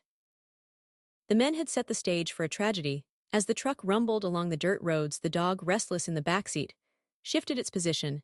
It leaned against the rifle, its large paw pressing down on the trigger. The rifle, previously harmless, discharged with a loud crack that echoed through the cab of the truck. The sound was deafening, the shock of it immediate. The dog leaped backwards, startled by the blast. Its sudden movement caused the truck to swerve, and Joseph's friend slammed on the brakes. The pickup truck screeched to a halt. The air was thick with tension, the ringing in their ears the only sound. After the shot, Joseph's friend turned to look at him, expecting him to respond to the noise, but instead found him slouched forward in the seat. At first it seemed like nothing more than a reaction to the shock of the moment. But when Joseph didn't answer, and blood began seeping through his shirt, his friend knew something was terribly wrong. In panic, he shook Joseph's body, calling his name over and over, but there was no response. With his heart racing, Joseph's friend grabbed his phone and dialed 911. The paramedics arrived within minutes, the sound of their sirens cutting through the still air. Blood poured from Joseph's abdomen, the bullet having passed through the back of his seat and struck him directly in the back, severing an artery. The bleeding was rapid and uncontrollable despite the paramedics' swift arrival and their desperate attempts at CPR. It was too late. Joseph had succumbed to his injuries right there on the side of a rural road with his friend and the dog the only witnesses to the tragedy. The shock of the event rippled through the community. Joseph, the vibrant and always cheerful man, was gone. The dog, though a familiar companion on many trips, had not been harmed. The investigation that followed painted a tragic picture of a preventable accident. Sumner County sheriff's officials determined that Joseph's friend was innocent, having made no mistakes other than perhaps in not realizing the danger of leaving a loaded rifle in the cab. The firearm had gone off due to the dog's paw pressing on the trigger, a simple yet fatal mistake. A similar incident had occurred years earlier in Turkey, where a man's dog had stepped on the trigger and shot him dead. It was a stark reminder of the potential danger that such seemingly innocent actions could bring. Kansas's Wellington Fire and EMS Chief Tim Hayes, speaking to the press, offered advice in response to the incident. The safety on: unload your guns completely when it's in a vehicle and put it away in the trunk. He said his words were a call to action for all hunters, underscoring the importance of responsible firearm handling. Joseph's friend, who had witnessed it all, would carry the weight of that tragic day with him forever. A small mistake, a loaded rifle, and a shifted dog had combined in an instant to change everything. The sorrow of losing someone so full of life was compounded by the knowledge that it could have been prevented, a fact that would haunt him for the rest of his life. In the quiet moments after the sirens faded and the investigation concluded, Joseph's legacy lived on through the stories told by those who knew him. His laughter, his energy, and his presence would be missed by all who had the privilege of knowing him. The dog would continue to roam the countryside, but the bond between it and the men who had once shared so many adventures would never be the same. What was meant to be an ordinary hunting trip ended. The kind of tragedy that could have been avoided with simple precautions. It was May 2018, a warm Saturday in Texas. The morning sun had already heated the air as Jeremy Sutcliffe and his wife Jennifer worked together in their newly settled garden. The house was small but cozy, and the garden had been a bit neglected in the chaos of moving. Now that the boxes were finally unpacked, they decided to spend the day getting the yard into shape. It was a peaceful start, or so it seemed, but the unexpected was just moments away. Jennifer knelt beside a row of flower beds, pulling stubborn weeds from the soft soil. Her hands, dirt-streaked from hours of work, moved rhythmically. The scent of fresh earth filled the air, and the sunlight warmed her back as she carefully tended to the plants. Jeremy, meanwhile, was trimming the grass around the yard, checking the newly planted shrubs to make sure they were secure. Every so often, he would glance over at Jennifer, making sure she was okay. He knew how much this quiet time meant to her, and how she had been looking forward to setting up a relaxing garden space a few feet from Jennifer. A few small trees lined the side of the house, their thin branches swaying gently in the breeze. The hum of distant traffic was the only sound that broke the peace. The dog's small terriers were roaming nearby, seemingly content with the stillness of the morning. Suddenly, Jennifer screamed. Jeremy turned sharply at the sound. He saw her backing away, eyes wide, as something slithered on the ground. His gaze darted to the source of her alarm. A large rattlesnake, its body coiled in the tall grass, was just inches from her feet. Its head was raised, its eyes locked on Jennifer. The rattling sound cut through the air, sharp and unmistakable. Jennifer took slow, cautious steps back, her hands still outstretched, trying to move away without provoking the snake. She called out to Jeremy for help, her voice sharp and urgent. At first, Jeremy thought she had just spotted a harmless garden snake, but as he moved closer, he saw the thick, patterned body of the western diamondback, his eyes locked on the raised head, its triangular shape unmistakable. This wasn't a small, harmless snake, it was a venomous one, and it was in a striking position. Without hesitation, Jeremy grabbed the nearest shovel, his hands steady despite the surge of urgency in his chest. He positioned himself between Jennifer and the snake. The rattle grew louder, warning him to stay away. But there was no choice now, he had to act. It was either his wife or the snake. With a swift, calculating swing, Jeremy aimed for the snake's head. The shovel hit with a sharp thud, severing the head clean from its body. For a moment, the snake's body twitched violently, its headless form thrashed erratically in the grass, still moving, as though it hadn't realized it was dead. Jeremy remained still, his eyes locked on the body, waiting for it to stop. The body twitched one last time, and then went still. The rattling ceased. Jennifer, still watching from a safe distance, didn't move. The yard was quiet again, but the weight of what had happened still hung in the air. Jeremy and Jennifer exchanged a look, but said nothing. They moved inside, leaving the garden behind, but the incident lingered in their minds, a reminder of the close call. After 10 minutes, the dogs needed to go out, and Jennifer decided it was safe enough. The yard was quiet, and the sun was setting, but she didn't want to risk the dogs getting near the dead rattlesnake. She called Jeremy to move it. He nodded and walked to the garden. As he got closer, he saw the snake motionless and coiled by the Fence seemingly lifeless Jeremy grabbed the snake by the tail, carefully lowering it into a grocery bag while keeping his distance from its head.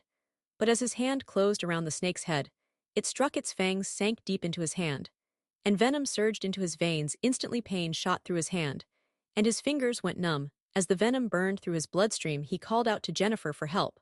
But the situation had already spiraled out of control, though the snake's body was lifeless in the bag. Its head still alive had delivered a final vicious strike. Jeremy tried to free his hand, but the snake's grip was relentless. Using his other hand, he attempted to pry it loose. But in doing so, the fang sank into his finger, releasing another wave of venom. He finally wrenched the snake off and flung it aside, but the damage was done. His vision blurred, and dizziness overtook him. His body grew heavy, his movements sluggish. He turned to Jennifer, his strength slipping away. Without hesitation, Jennifer moved swiftly to Jeremy, assisting him to the car. While dialing 911, she conveyed the urgency to the operator, requesting immediate help. With no time to wait for assistance, they began to drive to the hospital. The 30-minute journey stretched on. As Jeremy's breathing grew shallow, his body succumbing to the venom's effects, Jennifer kept her focus on the road, maintaining contact with the operator. Midway through the drive, Jeremy's condition worsened. He collapsed, and a seizure ensued. Jennifer pulled over a church and followed the operator's directions to perform CPR until emergency responders arrived. When the ambulance reached them, paramedics swiftly loaded Jeremy inside. On the way to the hospital, his condition worsened significantly. The team decided to stop and transfer him to a waiting helicopter. The airlift brought him to a hospital equipped to handle the escalating crisis, where doctors immediately began intensive treatment. Jeremy's blood pressure dropped sharply and organ failure began. Medical staff administered 26 doses of antivenom over several hours, but his condition showed minimal improvement. As a last resort, doctors induced a coma to stabilize his system. By the following evening, his vital signs improved slightly. Doctors decided to wake him from the coma. Jeremy opened his eyes, weakened but alive. The aftermath of the venom's effects induced severe kidney damage, multiple surgeries, and the amputation of 2 fingers. Despite these challenges, Jeremy survived. A month later, he was discharged from the hospital, though chronic pain and lasting health issues remained. His survival marked a significant victory over the near-fatal encounter. Thank you so much for watching this compilation. So, are you convinced that exotic animals shouldn't be kept as pets? Leave a comment and let us know. And if you're not done watching, there's a new video waiting for you on your end screen right now. What do you think about keeping wild animals as pets? Share your thoughts in the comments and subscribe for more shocking stories.